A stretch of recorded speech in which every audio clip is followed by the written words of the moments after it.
She's just staying until he gets back on her feet, my mother said, standing in the doorway of my own condo like she owned it. She did not look sorry. She looked inconvenienced, the way you look when someone asks you to explain something you assumed was already understood. Behind her, I could see my brother's girlfriend, Tiffany, sitting cross-legged on my sectional, scrolling through her phone.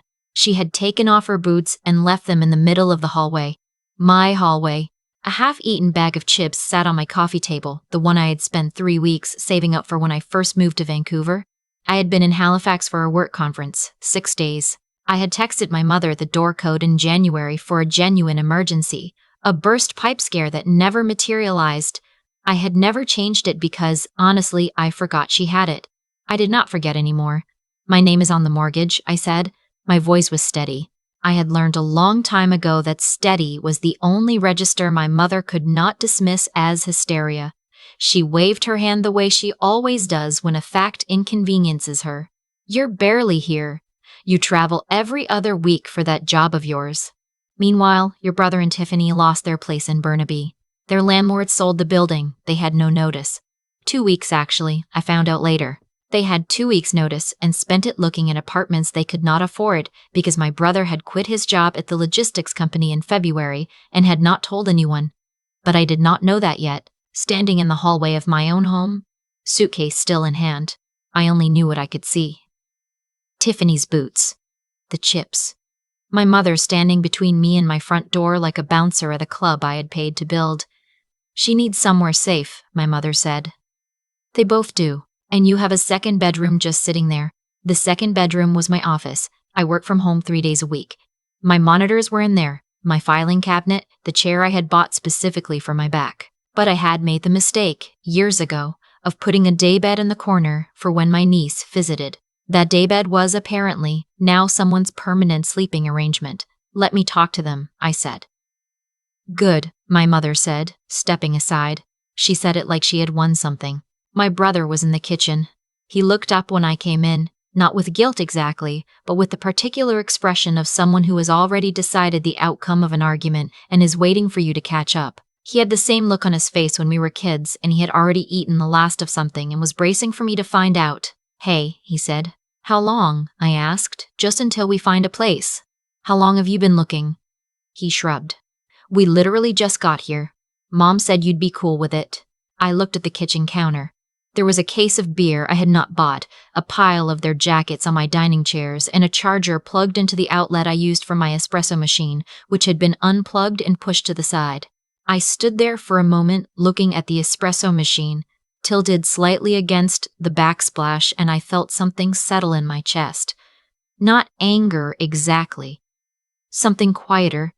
The kind of recognition that comes when a pattern you have spent years explaining away finally becomes undeniable. To my mother, my stability had never been mine.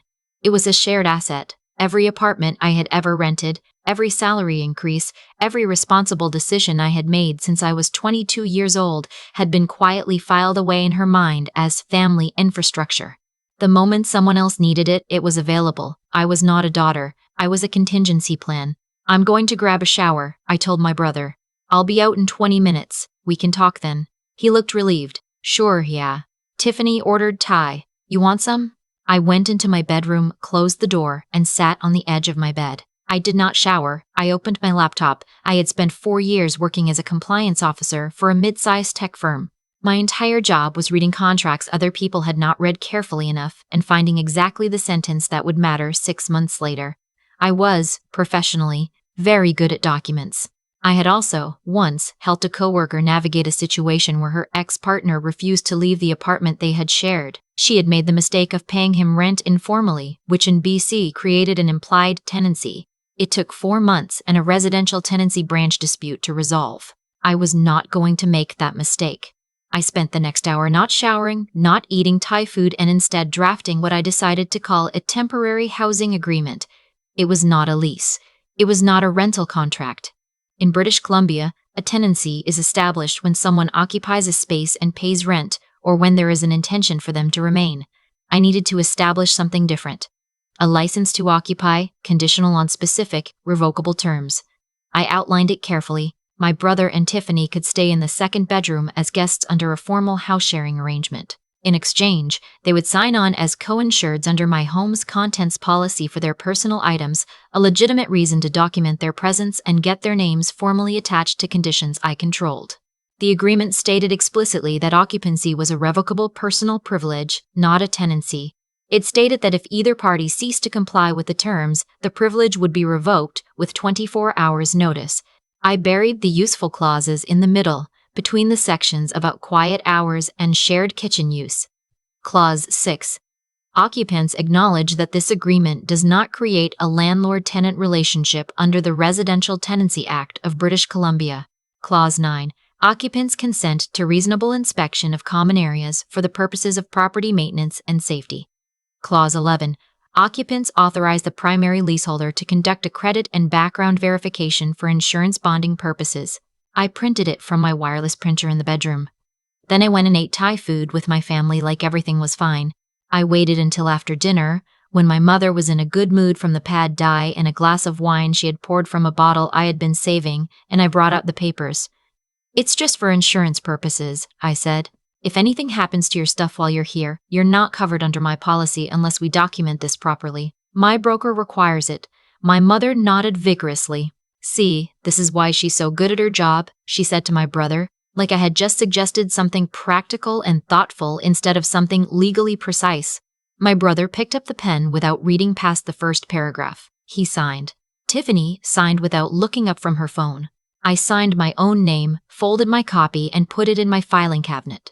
I did not tell them that Clause 11 had just authorized me to run a credit check. That check came back 3 days later while I was working from my office, which I was sharing with their suitcases and a drying rack of Tiffany's clothes draped over my monitor arm. The report was not good.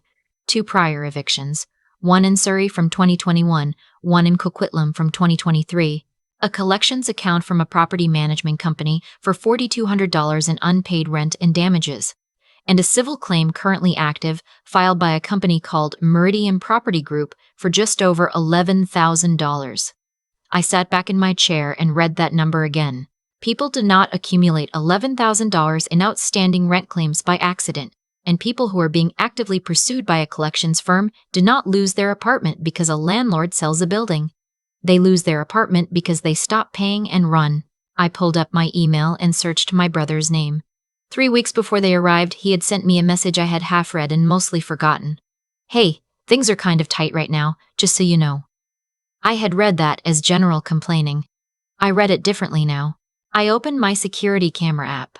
I had installed 2 small cameras in the common areas 18 months ago after a neighbor's unit was broken into. The living room camera and the kitchen camera, both disclosed in the Clause 9 of the agreement they had signed. I started reviewing the footage from the last 3 days. On the first morning, my brother had gone through my filing cabinet in the hallway. He did not take anything, but he had looked at several folders. I could not see what he read. On the second evening, Tiffany had received a phone call in the kitchen. I turned up the audio. She kept saying Meridian like it was a word she had to keep swallowing. She said they don't know where we are yet. She said just give it a few weeks. She said my brother's sister is one of those people who never makes waves. We'll be fine here as long as we need. One of those people who never makes waves. I closed my laptop and looked at the drawing rack hanging off my monitor arm. I thought about every family dinner where I had said nothing when something should have been said. Every time my mother announced a decision that affected me without asking.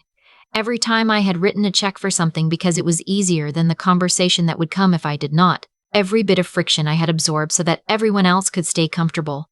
I had spent 31 years being the person who never makes waves. It turned out that was expensive. I sent my brother an email from my work account at 9:47 that evening. I told him I needed to speak to him in the morning about the housing arrangement. I kept the tone neutral and professional because I needed him to open it. Then I called Meridian Property Group. I found their collections department number on the BC Court Registry, where the civil claim was listed publicly. I explained that I was the owner of a residential property and that I had reason to believe a person named in an active civil claim was currently residing at my address, if they were looking to serve process. The woman I spoke to was very efficient. She thanked me and said they would be in contact with their process server. I went to bed and slept better than I had in 3 days. In the morning, I made coffee with my espresso machine, which I had moved back to its correct position on the counter. My brother came into the kitchen around 9. He poured himself a coffee and leaned against the counter, and I could tell he was in the mode he got into when he was preparing to be reasonable at someone. He was not going to get the chance. I have looked over the housing agreement we signed, I told him. And I've run the background check Clause 11 authorizes. I need to be direct with you. There's an active civil claim against you and Tiffany from Meridian Property Group for over $11,000. There are 2 prior evictions on file. I cannot continue this arrangement. His face went through several expressions quickly. Surprise, then recalibration, then a version of the look I had been getting my entire life, the one that said I was being difficult about something I should simply absorb. That's private information, he started.